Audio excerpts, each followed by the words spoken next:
Welcome to Engadget Tomorrow. I'm Imran Sheikh, and this is where you get to hear about tomorrow today.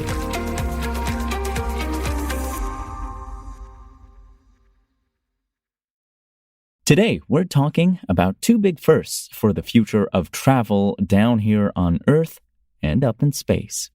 First, let's start with a space debut that was 10 years in the making. Virgin Galactic has completed its first commercial flight. After launching the mothership VMS Eve, the spaceship VSS Unity reached an altitude of around 52 miles, which is the edge of space, in case you didn't know. It completed the Galactic 01 research mission, landing nearly 15 minutes later at the company's Spaceport America base near Truth or Consequences, New Mexico. The company's first client was the Italian government, which had the aim of conducting microgravity research.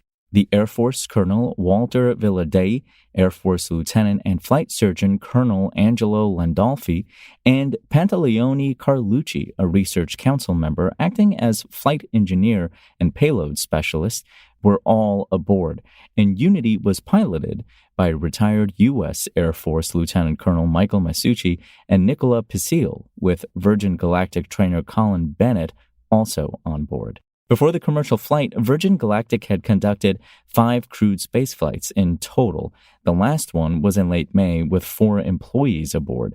But to be clear, the company has gone through a lot of pain getting to that point. After several successful tests of its Spaceship 2 spaceplane aboard the mothership White Knight 2 back in 2013, Virgin Galactic's VSS Enterprise crashed in 2014, killing the co-pilot and seriously injuring the pilot.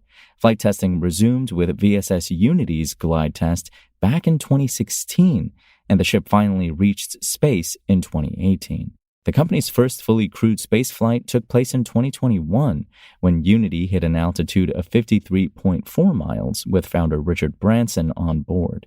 However, commercial service was delayed multiple times for different reasons, most recently due to issues in upgrading the mothership VMS Eve.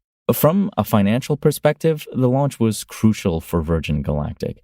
They had no paying customers until now, so the company has lost money for years, including more than $500 million in 2022 alone.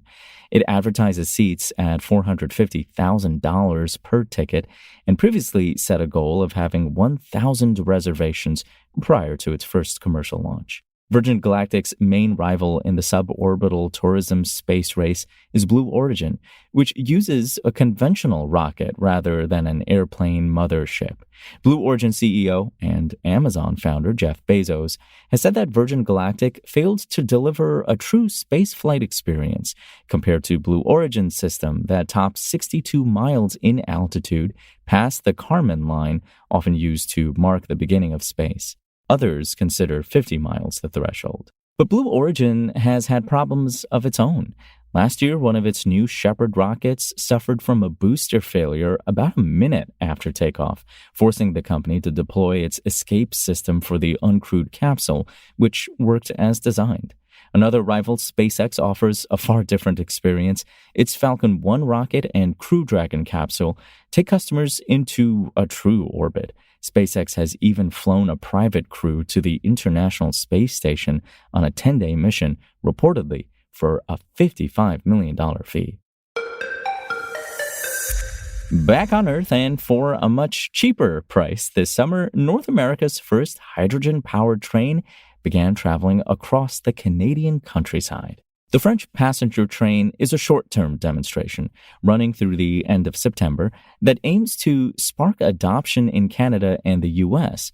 Robert Stasko, the executive director of Ontario's Hydrogen Business Council, told CBC News, "I think the most important thing that's going to come out of it is people's awareness and comfort with the technology." The Canadian loaner runs from Montmorency Falls in Quebec City to Bay St. Paul, a 2.5-hour trip, on Wednesdays to Sundays through September 30th. The train has a top speed of 140 kilometers per hour, 87 miles per hour, and can carry up to 120 people in its 2 passenger cars.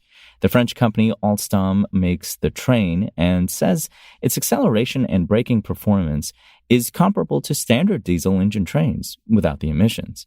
A lot of Europe uses trains with electric rails or overhead wires, but hydrogen trains are ideal for places like the Canadian countryside, with the long distances and relatively low commuter density. And a lot of the U.S. would fit that bill as well. The same model of train, the Coradia Island, has already made runs in 8 European countries.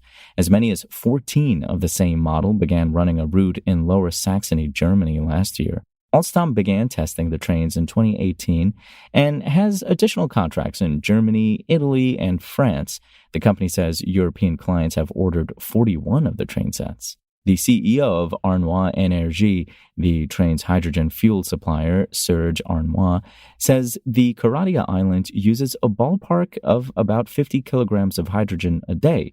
The same journey using a standard engine would burn around 500 liters of diesel fuel, and it only emits water vapor along its journey as a byproduct of combining hydrogen with oxygen in a fuel cell to generate its power. But there are some asterisks to attach to the 3-month demo. First, it requires a diesel-powered truck to transport the hydrogen to the train every time it refuels.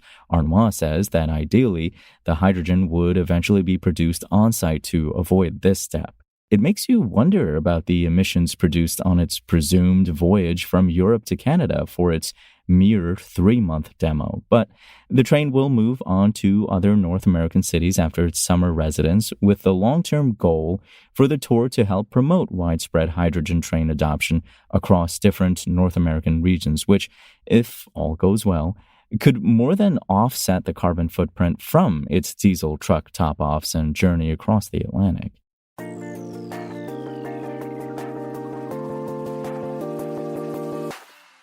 Thanks for listening to the show.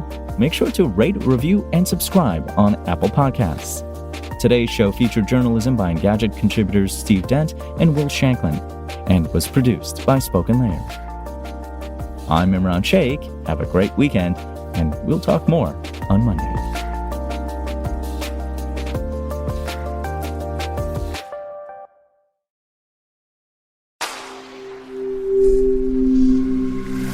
Spoken Layer.